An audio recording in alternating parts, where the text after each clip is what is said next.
শ্রুতি অনুসারে আজ থেকে প্রায় ৩৫০ বছর আগে পুকুর পাড়ে একটি মেয়ে শাখা কিনে শাখারুকে পুরোহিত তিনকড়ি হালদারের কাছ থেকে মূল্য চেয়ে নিতে বলে, কিন্তু তিনকড়ি হালদার তা দিতে অস্বীকার করেন।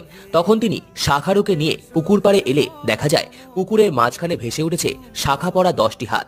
এরপরে তিনকড়ি হালদার সেই দিনই দেবীর স্বপ্নাদেশ পেয়ে সেই পুকুর থেকে মতান্তরে কিছু দূরে বাবনা নামক স্থানের একটি পুকুর থেকে দেবী বিশালাক্ষীর মূর্তি উদ্ধার করেন এবং পুকুর পাড়ে মন্দির প্রতিষ্ঠা করে পুজো শুরু করেন। পরবর্তীকালে বর্ধমানের মহারাজা তেজচন্দ্র সাউয়ের অসুস্থতার সময় এই মন্দির থেকে আনা বিশালাক্ষী মাতার পুজোর ফুল মাথায় ছুঁয়ে দেবীর চরণামৃত পান করেই রাজা সুস্থ হয়ে ওঠে। তখন দেবীর প্রতি শ্রদ্ধার নিদর্শন হিসাবে বর্ধমানের মহারাজা দেবী বিশালাক্ষীর পুরনো মন্দিরের স্থানে 1822 সালে জোড়া বাংলা শৈলীর এই মন্দিরটি নির্মাণ করে দেন এবং 1992 সালে মন্দির প্রাঙ্গণের প্রবেশদ্বার এবং নাট মন্দির নির্মাণ করে দেন গোপাল সাউ।